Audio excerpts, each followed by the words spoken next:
Hello, আসসালামু আলাইকুম। Welcome my Facebook page. It's my Bayzid 42। তো আশা করি সবাই কেমন আছেন? আলহামদুলিল্লাহ, আল্লাহর রহমতে আমরা সবাই ভালো আছি। যাওয়ার উদ্দেশ্যে আমরা এখানে কিছুক্ষণ সময় অপেক্ষা করলাম। তার পরবর্তীতে আমরা বিজেপি ক্যাম্পে এখানে চলে আসি। সেখানে আসার পর আমাদেরকে কিছু সময় অপেক্ষা করতে বলে, 15 মিনিট রেস্ট টাইম দেয়। তো আমরা এখানে 15 মিনিট অপেক্ষা করতেছি। তার পরবর্তীতে আবার ছেড়ে দেওয়া হবে। তাই আমরা সবাই এখানে ঘোরাঘুরি করলাম এবং নিজেদের সময় কিছু করলাম। তার পরবর্তীতে আমরা সবাই অপেক্ষা করতেছি কখন স্কট ছেড়ে দেওয়া হবে। তো সময় কাটতেছিল না, তাই আমরা সবাই একটু ওয়াশরুমের দিকে যাচ্ছিলাম। সবাই অনেকক্ষণ যাবৎ বাইক রাইড করার পর সবাই বেহাল অবস্থা হয়েছিল, তো সবাই একটু ফ্রেশ হচ্ছিল। তো আমরা ফ্রেশ হওয়ার পর মাঝখানে এখানে আমাদেরকে ডাক দেওয়া হচ্ছে যে যে আপনাদের স্কট এখন ছেড়ে দেওয়া হবে। তাই আমরা সবাই আবার রওনা দিলাম। তো পরবর্তীতে দেখতে দেখতে আমাদের মূল স্কট পয়েন্ট যেখানে, ওখান থেকে আমরা চলে আসলাম। এখানে আসার পর আমাদের গাড়ির নাম্বার দিয়ে আমরা টোকেন কালেক্ট করি, কয়জন যাত্রী এবং কয়টা গাড়ি। 11টা গাড়ি এবং 19 জন যাত্রী নিয়ে আমরা সাজেকের উদ্দেশ্যে রওনা দিব। তাই এখান থেকে স্কট ছেড়ে দেওয়া হয়। স্কট ছেড়ে দেওয়ার পর দ্বিতীয় নম্বর যে স্কট আছে ওখানে আমাদেরকে থামানো হয়, কারণ ওখান থেকে একটা স্কট আসছে, ওইটাকে নামানোর পর তারপর আমরা ঢুকবো। তাই আমরা সবাই অপেক্ষা করতেছি। তো পরবর্তীতে আমরা স্কট ছেড়ে দেওয়া হবে। স্কট ছেড়ে দেওয়ার পর আমরা সবাই রওনা দিলাম। তো এখানে দেখতে দেখতে স্কট ছেড়ে দেওয়া হলো। স্কট ছেড়ে দেওয়ার পর আমরা সবাই সাদাকে উদ্দেশ্যে রওনা দিয়ে দিলাম। এখানে আপহিল ডাউন খুব ভয়ঙ্কর ছিল। যারা নতুন তারা একটু ভয় পেতে পারে, যারা নতুন রাইডার তাদের জন্য একটু ফেরা খেতে হচ্ছে। এখানে সামনে আছে জাহিদ, তার পরবর্তীতে আছে আমি, একজন আছে ঢাকার। আমরা সবাই পিছনে ছিলাম। তার পরবর্তীতে আমরা সবাই আগে চলে আসলাম, কারণ ভাই আমরা নোয়াখালী ছেলে বলে কথা, আমরা যেখানে সেখানে আটকে থাকি, আমরা সবাই ফার্স্টে থাকি।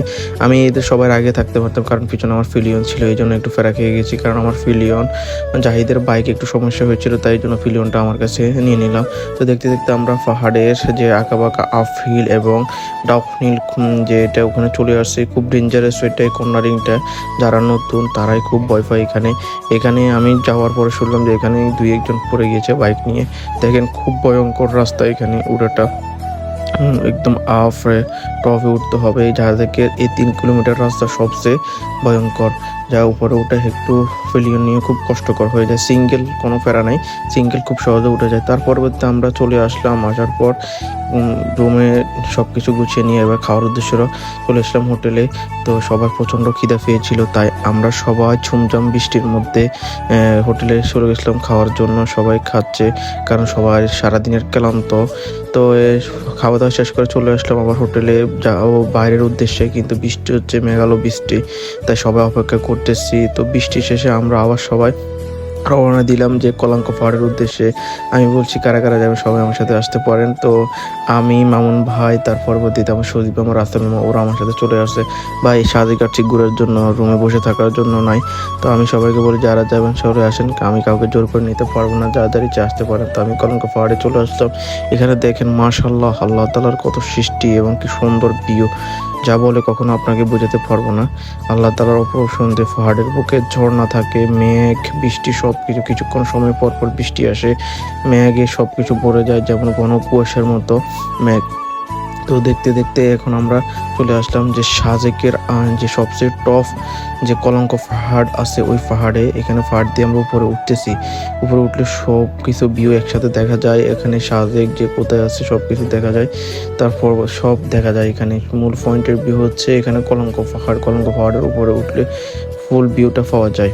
তো পরবর্তীতে আমার সজিত মামা খুব ধীর সুস্থে আসতেছে। মামা আমি তো শেষ, এত কষ্ট করে উঠতে। আমি মামা আসছেন ঘুরের জন্য, কষ্ট তো হবে, কিছু করার নাই। তো উনি বলতেছেন নো ফেরা, নো টেনশন, সমস্যা না, আমরা আরও উপরে উঠবো। তো উনি সবার আগে, আমি বলছিলাম যেখানে উনি সবার একদম আফিল যেটা আছে না ওইখানে উঠে চলে গিয়েছে। তো আমি এখান থেকে পার হচ্ছি আস্তে আস্তে, আর ভিউ দেখতেছি, যে ভিউগুলো দেখতেছি। তো পরবর্তীতে একদম কলঙ্ক পাহাড় যেটা আছে না ওইটার উপরে একেবারে চলে গিয়েছি। আমি এখানে দাঁড়িয়ে ভিউ দেখছি। আমার সদীপ মামা আর রাসেল মামা একেবারে যে এখানে চলে গিয়েছে উপরে। ওরা আমি আপনারা থাকেন, আমি এখানেই আছি। তো এখানে আমার সাথে আছে, আমরা ওইখানে সাজেক দেখা যাচ্ছে, ওইখান থেকে আমরা উপরে আসছি কলঙ্ক পাহাড়ে। তো আমার পাশে আছে মামুন ভাই তো বলতেছি মামুন ভাই সামনে আসবেন, না মামুন ভাই আসবে না। তো পরবর্তীতে আমি অনেক জোর করে নিয়ে আসছি মামুন ভাইকে। সামনে যাবো না, আমার অনেক ভয় করে। ভাই আমি কি বললি মিয়া ভয় করে, আমি একদম এখানে দেখেন একদম পাশাপাশি দাঁড়িয়ে আছি। তো সাজেকের ভিউগুলো দেখলে পাহাড় মানে শান্তি, মনোরম পরিবেশ, যাক আলহামদুলিল্লাহ অনেক ভালো লাগে, মন শান্তি হয়ে যায় মনে। তো আস্তে আস্তে আমরা সবাই আবার বাসার উদ্দেশ্যে রওনা দিচ্ছি। দেখেন অনেক সন্ধ্যা হয়ে গেছে, পরবর্তী এখান থেকে বাইরেতে একটা ফেরা খেতে হবে। তাই আগে আগে আমি সবাইকে বলতেছি চলেন আমরা বাসার উদ্দেশ্যে রওনা দিই। তো পরবর্তীতে আমরা এখানে সন্ধ্যার সময় চলে আসলাম চা খাওয়ার জন্য। সবাই মিলে বড় ভাই এবং মামারা মিলে সবাই চা খাচ্ছি, ব্যাম্বো টি। তো সন্ধ্যার মধ্যে এখানে একটা কনসার্ট ছিল, তো কনসার্টে সবাই গান শুনতেছি, কিছুক্ষণ সময় এখানে আড্ডা দিলাম, সবাই মিলে চা খাইলাম। পরবর্তীতে এখানে আমরা সবাই চলে আসলাম রাতের খাওয়ার জন্য হোটেলে, কারণ লাস্ট টাইম আমাদেরকে হোটেল থেকে ফোন দিয়েছে যে আপনাদের খাবার খেয়ে চলে যান। কারণ আমরা এখানে একটা প্যাকেজ নিয়েছিলাম, 3 বেলার একটা 700 টাকা করে প্যাকেজ নিয়েছিলাম সবার জন্য, কারণ এমনি খাওয়াটা খুব ব্যাড হয়ে যায়। তো প্যাকেজে আমাদের রাতের বেলা ছিল বারবিকিউটা। তো এখানে খাওয়া দাওয়া শেষ করে চলে আসলাম হোটেলে আসার পর সবাই ঘুমিয়ে যাচ্ছে। তার পরবর্তীতে আমরা রাতে একটু বের হয়ে দেখলাম গাড়িগুলো সবগুলো ঠিক আছে কিনা, তাই কারণ রাতে এগুলো গাড়ি একটু খেয়াল রাখতে হয়। তো আশা করি সবাই ভালো থাকবেন, সুস্থ থাকবেন, আর যদি ভিডিওটা ভালো লাগে একটা লাইক, কমেন্ট এবং শেয়ার করে থাকবেন। আসসালামু আলাইকুম রহমতুল্লাহি ওয়া বারাকাতুহু।